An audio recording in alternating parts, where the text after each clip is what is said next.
तो भाइयों, one piece की ओरिजिनल स्टोरी लाइन में लूफी पायरेट है, पर क्या हो अगर लूफी का बाप मंकी डी ड्रैगन लूफी को बचपन में ही अपने पास रखता और ट्रेनिंग देता और लूफी रेवोल्यूशनरी आर्मी का पार्ट बन जाता, जिससे स्टोरी कम्प्लीटली चेंज हो जाती। आज इसके बारे में बताऊंगा, तो अब समझ जाओ ये वीडियो कितनी ज्यादा इंटरेस्टिंग होने वाली है। लास्ट तक जरूर देखना। चलिए शुरू करते हैं और लूफी को क्रांतिकारी बनाते हैं। पर उससे पहले ये मेरे चैनल का सब्सक्राइब रेशियो देखो कितना खराब है, जिसे आप सही करवा सकते हो चैनल को सब्सक्राइब करके।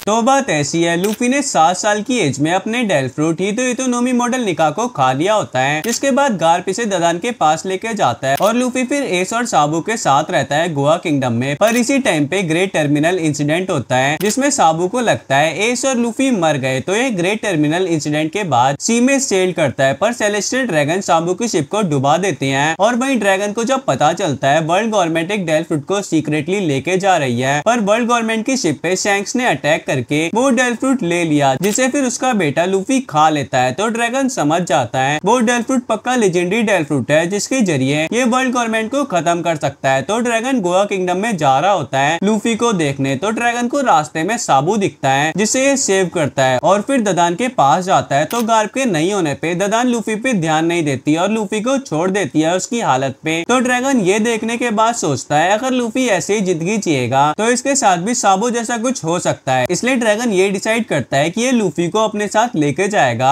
ऊपर से इसके बेटे ने अब वो डेल फ्रूट खा लिया है, तो लूफी को मरीन या पायरेट बनने नहीं दे सकता है, तो ये अपने बेटे को खुद ही पालेगा। तो ड्रैगन लूफी से मिलता है और उसे बताता है ये उसका बाप है, जो सुनते ही लूफी खुश हो जाता है। जिसके बाद ड्रैगन लूफी को बोलता है कि ये लूफी को अपने साथ में लेने के लिए आया है, पर लूफी मना कर देता है ड्रैगन के साथ में जाने से। तो तभी रेवोल्यूशनरी आर्मी के बाकी मेंबर भी आते हैं, जिनको देख के लूफी की आंखों में चमक आ जाता है, क्योंकि लूफी ने पहली बार कुमा जैसे किसी को देखा था जो हाइट में बहुत ज्यादा बड़ा था, और इवान को जैसे किसी को देखा था जो खुद को मेल से फीमेल और फीमेल से मेल कर रही थी। और ऐसे ही रेवोल्यूशनरी आर्मी के और मेंबर को देख के लूफी अपना मूड बदल लेता है और ड्रैगन के साथ जाने के लिए रेडी हो जाता है। पर लूफी बोलता है ये बस कुछ टाइम के लिए जाएगा, ताकि ये रेवोल्यूशनरी आर्मी के मेंबर के साथ खेल सके, क्योंकि लूफी को पायरेट बनना है, इसलिए रेवोल्यूशनरी आर्मी से जल्दी भाग जाएगा। जो सुनकर ड्रैगन रेडी हो जाता है और लूफी को लेके अपने साथ में चला जाता है। जिसके बाद लूफी थोड़े टाइम तक रेवोल्यूशनरी आर्मी के साथ रहता है। और वहीं साबो जो अनकॉन्शियस हो गया था, वो कुछ दिनों के बाद उठता है, जिसे कुछ भी याद नहीं था। पर तभी इसे कोई जानी पहचानी आवाज आती है, तो साबो उस आवाज का पीछा करता है। जिसके बाद जाके साबो लूफी को देखता है, जिसे देखते ही साबो को सब याद आ जाता है और साबो रोता हुआ लूफी से मिलता है। और वहीं लूफी भी साबो को देख के खुश होने के साथ रोने लगता है, क्योंकि लूफी की नजर में साबो मर गया था। तो साबो लूफी से पूछता है ये कैसे बच गया। तो लूफी फिर साबो को सब बताता है। और जब लूफी साबो से पूछता है ये कैसे बच गया, तो साबो भी लूफी को बताता है कैसे सेलेस्टियल ड्रैगन ने इसकी शिप को फोड़ दिया, जिसके बाद ड्रैगन ने इसे बचाया। तो साबो ने ये डिसाइड कर लिया कि ये रेवोल्यूशनरी आर्मी में ही रहेगा, और साबो चाहता है कि लूफी भी रेवोल्यूशनरी आर्मी में रहे। वैसे भी लूफी का बाप ही रेवोल्यूशनरी आर्मी का लीडर है, तो लूफी को उसके बाप का साथ देना चाहिए। जिसपे लूफी मना कर देता है कि लूफी को पायरेट बनना है, इसलिए इसे रेवोल्यूशनरी आर्मी से जाना पड़ेगा। तो साबो बोलता है लूफी पायरेट्स भी अच्छे नहीं होते, तो अब हमें बुरे सेलेस्टियल ड्रैगन और पायरेट्स को डिफीट करना है, तो रेवोल्यूशनरी आर्मी को ज्वाइन करना पड़ेगा। और लूफी तू रेवोल्यूशनरी आर्मी के साथ कुछ दिन रह के देख ले, अगर तुझे अच्छा नहीं लगा तो तू जा सकता है। जिसके बाद लूफी रेवोल्यूशनरी आर्मी के साथ कुछ दिन रहता है, जिसके बीच में लूफी रेवोल्यूशनरी आर्मी के साथ ट्रेवल करता है और देखता है कि रेवोल्यूशनरी आर्मी ने बहुत सारे किंगडम्स और स्लेव्स को फ्री करा है, जिसमें ड्रैगन ने बहुत बड़ा रोल निभाया है। यहाँ तक कि ड्रैगन की फाइटिंग को भी देख के लूफी सोच में पड़ जाता है कि उसके पापा कितने ज्यादा अच्छे इंसान है। यहाँ तक कि रेवोल्यूशनरी आर्मी के सारे मेंबर बहुत ज्यादा अच्छे हैं। तो लूफी ये डिसाइड करता है कि वो रेवोल्यूशनरी आर्मी के साथ ही रहेगा और इनके जैसे ही लोगों की हेल्प करेगा। जिसके बाद जाके लूफी रेवोल्यूशनरी आर्मी का पार्ट बन जाता है। और वहीं एस लूफी के जाने के बाद लूफी को ढूंढने की कोशिश करता है, पर लूफी इसे मिलता ही नहीं है। और एस जब ददान से पूछता है तो ये भी कुछ बता नहीं पाती। तो अब लूफी और साबो रेवोल्यूशनरी आर्मी के साथ घुल मिल गए थे। फिर कुछ दिनों बाद इन दोनों की ट्रेनिंग भी शुरू हो गई, जिसमें साबो तो ड्रैगन क्लॉ और फिशमैन कराटे सीखता है। और वहीं लूफी अपनी रबरी पावर के जरिए गियर 2 और 3 को यूज करने लगता है। और ड्रैगन ने जैसे ही देखा कि ये दोनों अब रेडी रेडी हो गए हैं तो ड्रैगन ने दोनों को हाकी की ट्रेनिंग दी, जिसे दोनों ने भौतिका मेज से हाकी को सीखना स्टार्ट कर दिया, जिसे दोनों भौतिका मेज में ही स्ट्रांग हो गए और यूज भी करने लगे हाकी को, जिसके कारण इनकी हाकी स्ट्रांग हो गई, जिसमें आर्मामेंट और ऑब्जर्वेशन हाकी दोनों की ज्यादा अच्छी थी। बाकी दोनों की स्ट्रेटेजी, इंटेलिजेंस, कम्युनिकेशन और अपने मिशन को कुछ भी करके पूरा करने की ट्रेनिंग भी दी, जिसके कारण रेवोल्यूशनरी आर्मी वाले अपने मिशन पे लूफी को भी साथ में लेके जाने लगे। तो लूफी ने फिर अपनी खुद की आंखों से देखा ये तो काफी अच्छी जिंदगी जी रहे हैं, वही बहुत से लोग तो अपने किंगडम में भी सेफ नहीं है और कमजोरों के साथ बस बुरा होता है। यहाँ तक कि सेलेस्टियल ड्रैगन की हरकतें भी लूफी ने खुद के सामने ही देख ली, कैसे ये किसी को भी स्लेव बना के खरीदते हैं या बेच देते हैं। इनके आगे किसी की लाइफ की कोई वैल्यू नहीं है, कोई भी किसी को कभी भी मार सकता है और कोई कुछ भी बोल नहीं सकता, इसलिए रेवोल्यूशनरी आर्मी वाले ही इनको रोकने का लास्ट ऑप्शन है। जिसके बाद लूफी की सेलेस्टियल ड्रैगन और वर्ल्ड गवर्नमेंट के खिलाफ नफरत बढ़ती गई। ऊपर से सेलेस्टियल ड्रैगन ने गिनी के साथ जो किया ये जानने के बाद तो लूफी खुद ही उसी टाइम पे अकेले गिनी को बचाने के लिए रेडी हो गया था, पर ड्रैगन, कुमा और साबो ने लूफी को रोक दिया, जिसके बाद कुमा ने भी रेवोल्यूशनरी आर्मी को छोड़ दिया बोनी के लिए। तो फिर भी ड्रैगन चुप रहा क्योंकि रेवोल्यूशनरी आर्मी लूफी के लिए एक लास्ट जरिया बच गया था सब कुछ सही करने का। तो लूफी ने ये ठान लिया ये रेवोल्यूशनरी आर्मी के मोटिव को सक्सेसफुल करके रहेगा। और जब रेवोल्यूशनरी आर्मी के टॉप के मेंबर जिसमें ड्रैगन, इवानको, साबो हैं, इन्होंने देखा लूफी के जोश को, जिसके बाद ये खुश हो गए। इसलिए लूफी जो अभी तक रेवोल्यूशनरी आर्मी में किसी भी रैंक में नहीं था उसे रैंक देते हैं, जिससे लूफी सेकंड इन कमांड की रैंक पे आता है ड्रैगन के नीचे। तो फिर लूफी बाद में खुद के सोलो मिशन पे जाने लगता है, जिसके जरिए इसने जोरो को मॉर्गन से बचाया और जोरो को समझाया कि इसे बाउंटी हंटिंग छोड़ के लोगों की हेल्प करनी चाहिए। तो जोरो लूफी की बात को मान जाता है और रेवोल्यूशनरी आर्मी को ज्वाइन कर लेता है। और लूफी ने उसॉप की भी हेल्प करी कैप्टन कुरो को डिफीट करने में, और सांजी के अंदर ऑल ब्लू ढूंढने की आस को फिर से जगाता है और अपने साथ में ले लेता है और नामी को आर्लोंग से बचाता है और चॉपर की अपीयरेंस एक्सेप्ट करके ये बिलीव करवाता है ये मॉन्स्टर नहीं है। और फ्रैंकी का ड्रीम खुद की बिल्ड शिप पे घूमना इसे वाटर 7 से बाहर निकाल के पूरा करवाएगा।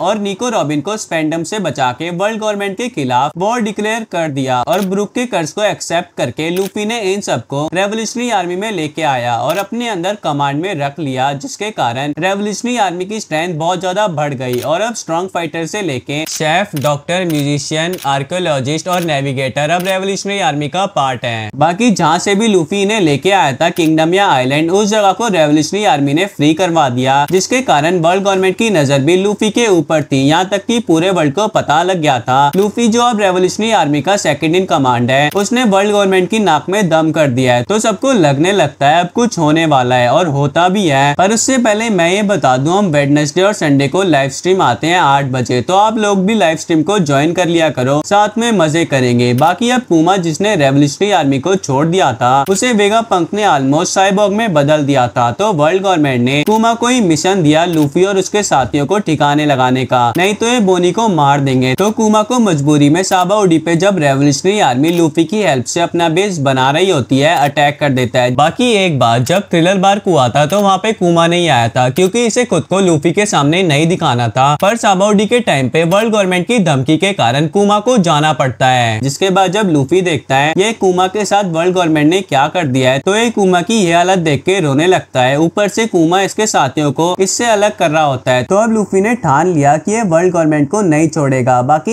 इस टाइम पे लूफी ने कुमा से फाइट करा और जब कुमा ने सबको टेलीपोर्ट कर दिया और लास्ट में जब लूफी को करने वाला होता है तो लूफी कुमा को समझाता है, पर कुमा कुछ नहीं सुनता और लूफी को टेलीपोर्ट करके रेवोल्यूशनरी आर्मी के हेडक्वार्टर पे भेज देता है। तो लूफी फिर रेवोल्यूशनरी आर्मी को कुमा के बारे में बताता है कि वर्ल्ड गवर्नमेंट ने उसके साथ ये क्या कर दिया। तो ड्रैगन इस पे कुछ नहीं बोलता, उल्टा लूफी को ये बोलता है इवानको और इनाजुमा को मरीन ने पकड़ लिया है, तो अब इनके लिए इन दोनों को इम्पेल डाउन से निकालना जरूरी है। तो लूफी बोलता है ठीक है, ये खुद जाके इवानको और इनाजुमा को सेव करेगा। तो लूफी इम्पेल डाउन में जाने के लिए रेडी होता है और वहीं एज जो व्हाइट बेड पायरेट्स में था उसे भी पता चल गया था साबू भी अभी तक जिंदा है, जिससे खुश होता है और दोनों से मिलने का प्लान करता है। पर ब्लैक बेड थैच को मार के यामी यामी नोमी लेके भाग जाता है, जिसके बाद एस ब्लैक बेड के पीछे जाता है पर ब्लैक बेड एस को डिफीट करके मरीन को दे देता है और मरीन फिर एस का एग्जीक्यूशन अनाउंस कर देती है। जो चीज लूफी और साबो को जब पता चलती है तो दोनों ड्रैगन को बोलते हैं इन्हें एस को बचाने के लिए जाना चाहिए, पर ड्रैगन मना कर देता है क्योंकि इन्हें मरीन और व्हाइट बेड के बीच में नहीं आना था। ऊपर से इनके लिए अभी इवानको और इनाजुमा को बचाना जरूरी है। तो तभी ड्रैगन को ये इन्फॉर्मेशन मिलती है एस भी इम्पेल डाउन में है। तो ड्रैगन फिर ये बात लूफी और साबो को बताता है। तो लूफी और साबो अब डिसाइड करते हैं कि ये दोनों अब इम्पेल डाउन में जाएंगे और इवान को इनाजुमा के साथ में एस को भी सेव करेंगे, जिसके बाद ये दोनों इम्पेल डाउन में जाते हैं। पर तब तक एस इम्पेल डाउन से निकल जाता है। पर ये दोनों इवान को और इनाजुमा बाकी बगी, क्रोकोडाइल, जिनबे और बाकी इम्पेल डाउन के प्रिजनर के साथ इम्पेल डाउन से भाग के मरीन फोर्ट जाते हैं। यहाँ पे वॉर पहले से स्टार्ट थी तो लूफी और साबो दोनों व्हाइट बेड पैट के साथ मिलके एस को बचाते हैं और इस बार लूफी और साबो साथ में थे तो ये एस को बचा लेते हैं। यहाँ तक कि इस बार अकाइनू एस का डोनेट नहीं बना पाता क्योंकि लूफी और साबो को हाकी के साथ में इनकी सारी टेक्निक भी आती है, इसलिए अकाइनू को रोक लेते हैं और एस को बचा के तीनों भाई मिलकर अकाइनू से फाइट करते हैं, जिसमें तीनों ने एक साथ में मिलकर अकाइनू पे अपर हैंड ले लिया था, जिससे अकाइनू की डिफीट हुई और लूफी पूरे मरीन और व्हाइट बेड पैट के सामने ये अनाउंस करता है कि ये एक दिन वर्ल्ड गवर्नमेंट को खत्म कर देगा। फिर ये मरीन फोर्ट से भाग जाते हैं और अपने मिशन को सक्सेसफुल कंप्लीट कर लेते हैं, जिसके बाद लूफी और साबो एस को ऑफर देते हैं कि ये भी रेवोल्यूशनरी आर्मी ज्वाइन कर ले, पर एस मना कर देता है क्योंकि white bed marine fort war में ब्लैक बेड के हाथों से मारा जाता है, इसलिए अब एस को व्हाइट बेड पैट को देखना पड़ेगा, इसलिए ये इनके साथ नहीं जा सकता था, पर ये इनके साथ कांटेक्ट में रहेगा। तो फिर साबो और लूफी रेवोल्यूशनरी आर्मी में फिर से ज्वाइन करते हैं और तब तक लूफी के कमांड के नीचे के सारे बंदे रेवोल्यूशनरी आर्मी को फिर से ज्वाइन कर लेते हैं। और इस बार टाइम स्किप नहीं होगा क्योंकि लूफी पहले से ही टाइम स्किप की ट्रेनिंग ड्रैगन से ले चुका है, पर लूफी फिर भी ड्रैगन को बोलता है इसे और ज्यादा स्ट्रांग होना है। तो ड्रैगन फिर लूफी को कॉन्कर हाकी के साथ में एडवांस हाकी सिखाता है और रेवोल्यूशनरी आर्मी तब तक अपने मिशन करती रहती है छोटे मोटे और लूफी वही स्ट्रांग होता रहता है और ये तीनों हाकी के एडवांस वर्जन भी सीख जाता है। और फिर फिशमैन, पंक, हजार, ड्रेसरोसा, होल केक और जो को लूफी रेवोल्यूशनरी आर्मी की हेल्प से फ्री करता है और लास्ट में वानो पे जाके वानो को काइडो से फ्री करता है, जहाँ पे लूफी अपने गियर 5 को अवेकन कर लेता है, जिसके बाद ड्रैगन को पता चलता है लूफी ने फाइनली वो चीज कर लिया जिसके लिए इसने लूफी को अपने साथ में रखा था। तो ड्रैगन लूफी को उसके न्यू गियर 5 पे ट्रेनिंग देता है और लूफी को बहुत ज्यादा स्ट्रॉन्ग बना देता है। पर इसी टाइम पे इमू को भी पता चल जाता है कि जोए बॉय वापिस आ गया और वो अभी इसके सबसे बड़े दुश्मन ड्रैगन के साथ में है, इसलिए इमू 5 एल्डर और होली नाइट को बुला के लूफी की इंफॉर्मेशन लेता है और लूफी की करंट लोकेशन के बारे में पूछता है। फिर लूफी अपने बंदों के साथ एगेट में जाता है वेगापंक से मिलने और पूछने कुमा को ठीक कैसे करे, क्योंकि कुमा रेवोल्यूशनरी आर्मी के पास वापस आ जाता है। तो वहीं फिर एगेट पे 5 एल्डर और इमू आ जाते हैं लूफी से फाइट करने, क्योंकि अब लूफी जॉय बॉय और सनगॉड निका बन चुका था। तो फिर एगेट में वॉर हो जाती है। यहाँ पे रेवोल्यूशनरी आर्मी भी आती है अपनी अलायंस के साथ, जिनको भी लूफी के साथ इन्होंने फ्री करा था और बहुत बड़ी वॉर होती है जिसमें ड्रैगन और लूफी एक साथ में मिलके 5 एल्डर्स और इमू को डिफीट कर देते हैं, जिसके बाद जाके ये वर्ल्ड गवर्नमेंट को खत्म करके सेलेस्टियल ड्रैगन को भिखारी बना देते हैं। और ऐसे जाके लूफी, जिसका रेवोल्यूशनरी आर्मी में जाके मोटिव था वर्ल्ड गवर्नमेंट को खत्म करने का, वो पूरा होता है। तो भाइयों ये वीडियो यहीं तक थी। अब वीडियो कैसी लगी कमेंट कर दो और 1000 लाइक का टारगेट है आपके पास, जल्दी से पूरा करवा दो। और अगर अभी तक चैनल को सब्सक्राइब नहीं करा तो कर लो। मैं मिलता हूँ तुमसे नेक्स्ट वीडियो में। सायोनारा।